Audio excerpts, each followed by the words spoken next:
Hello, the internet. My name's Laura, and this is the Law of the Prince Charming 8.2. Tabitha rushes down the stairs to see all of the Bluebeard's guests huddled in the room at the center of the house.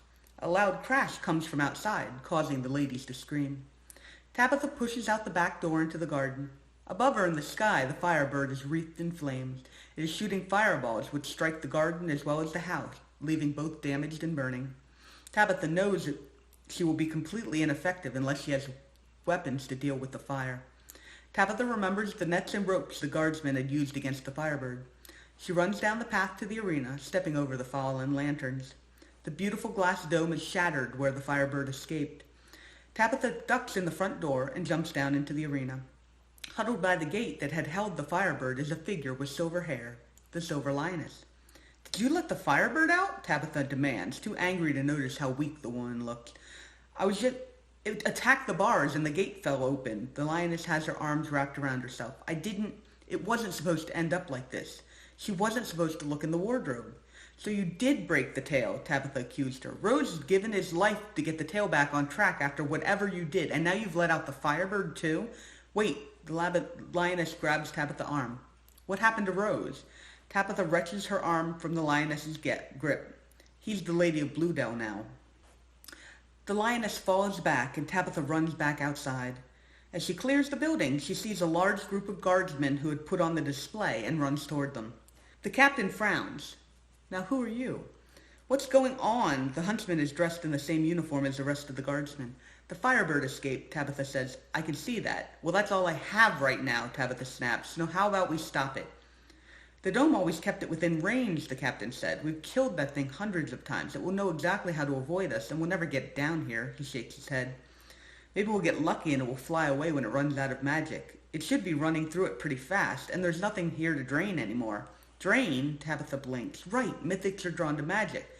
Get ready for it to come down." "What? How?" "Do it," the huntsman says, then grips her arms for a moment. "But don't kill it yet." "Okay." Tabitha runs forward, eyes on the firebird. She shifts the ring on her finger back to her sword as she pulls out the wizard card and holds it aloft. She reaches into the artifact card and pulls on the spell she finds there. Magic, accompanied by a swirling flash of light, explodes from the card. The firebird's gaze fixes on her immediately, and it falls into a dive. "Positions!" the captain bellows. Tabitha stands firm, staring into the eyes of the firebird as it plunges from the sky. She can see the glow that surrounds it, bright and solid. Excitement shoots through Tabitha, and a smile creeps onto her lips. All of the insecurity from the past weeks drain away. She had played what she thought was a woman, instead of being who she was.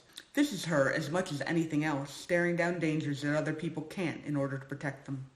She could feel the stone ram's laws inside her, and she pushes the law of powerful charge into the sword. The blade shifts to sienna as the firebird opens its beak, and fire swells in its throat. Tabitha swings the sword, feeling the law of powerful charge push the blade through its arc. She twists her grip at the last moment and drives the flat of the blade into the side of the firebird's head, forcing it to the ground with an ear-splitting crack. The firebird scrambles up, flaring its wings as the net arcs through the air and settles over it. The mythic explodes with fire. Tabitha feels the heat explode in her face just before she is yanked backward. She slams into the ground at the huntsman's feet before he detaches the web from her back. She can see he's giving off the same glow as she saw in him back in the castle, but this close she can see the flow is moving and spinning inside him.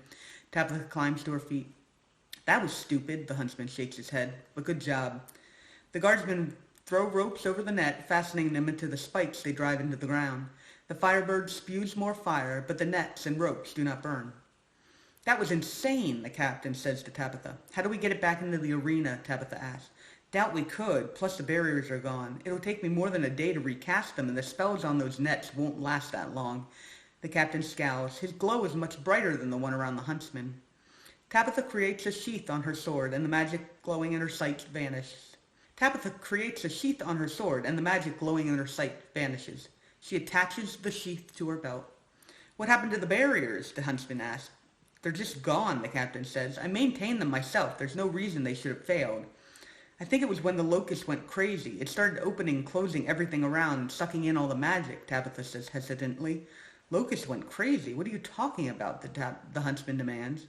"Something happened to the tail?" The captain looks between them. "Captain, the nets," one of the guardsmen calls, his voice panicked. The ground around the Firebird is scorched black in a wide circle, and now the ropes are beginning to blacken. We have to kill it, Tabitha says. The captain shakes his head. Firebirds can't be killed. They are reborn over and over. It's why the Lord of Bluedell likes it so much. We can kill it for his guests as many times as necessary. They can be killed, the huntsman says. I think I would know if that were true. Captain, I'm the Broken Sword, so you may not want to assume what I do and don't know about mythics. The Broken Sword? You? Later, the huntsman snaps. He turns to Tabitha. Now what is happening with the tail? The Bluebeard is on his way back. What? Now? What the heck is Rose doing? I'll take care of this, but you and I are going to have words when this is over. Tabitha pulls away from his gaze and runs back to the house. She pushes the door open and goes inside. Don't worry, the Firebird is caught. Everyone in the room looks up calmly from their discussions. Oh, are you one of the Lord of Bluedell's guests? You should have some tea, one of the ladies says.